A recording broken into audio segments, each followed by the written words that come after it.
call me Chef Kara. She was like the most bubbly person ever. She was just happy. Kara Gorman's smile hid demons she fought inside. And this is us just hanging out outside. What pictures don't show is the 24-year-old's battle with an addiction to fentanyl. Me and her connected like no one I've ever connected with before. She was like my soul sister. Katie Stewart and Kara quickly became best friends after meeting in March at a rehab center in Loveland. Katie went in for cocaine and stayed sober. Kara didn't. There were times where I would know she was using and I would ask her, I'd be like, hey, like, I know something's off. We actually had a conversation one night where I was like, I'm terrified you're going to die. Like, every time I leave, or every time I see you using, I'm scared that the next time I see you, it'll be in a body bag. And it eventually happened. Kara died in her apartment in Fort Collins in September. Police say her boyfriend found her unconscious on the couch with fentanyl nearby. It was like the first person I had lost to an overdose, so it just brought the reality of this disease to my attention. I wish she would have stayed off of it, but I think she just got sucked into it. Kara couldn't tell police who gave her the deadly pill, but her boyfriend could. Police found a text message Kara sent a few days before she overdosed. She asked the person for blues, which is short for fentanyl pills.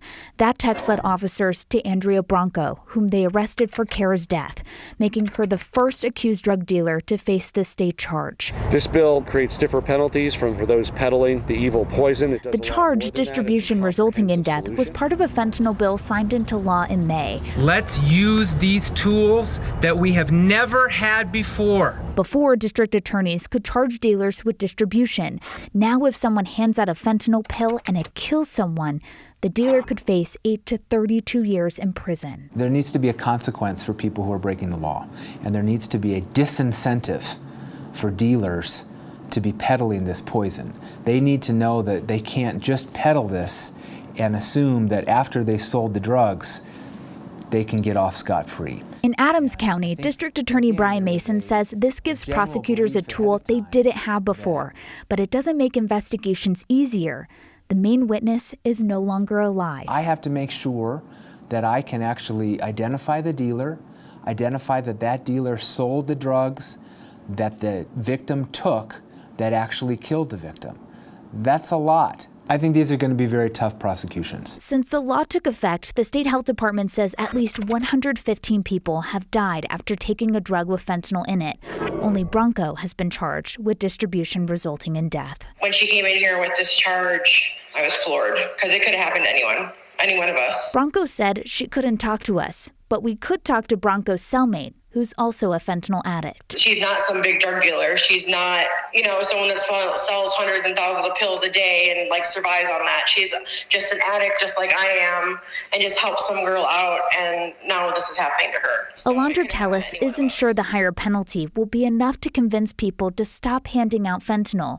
She wonders if the new law in this case is penalizing the right person. If there's an addict out there that says they haven't helped another fentanyl addict out while they're sick, I would say they're a liar. No one wants to see them sick. I would hope somebody wouldn't let me be sick.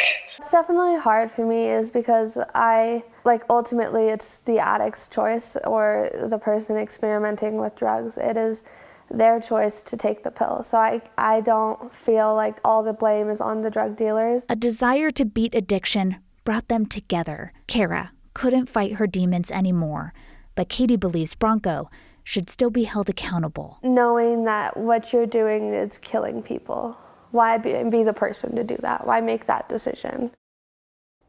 Now, a dealer is eligible for probation if he or she distributes less than 4 grams. When police arrested Bronco, they found her with a man. Officers say that guy had about 600 fentanyl pills and a handgun.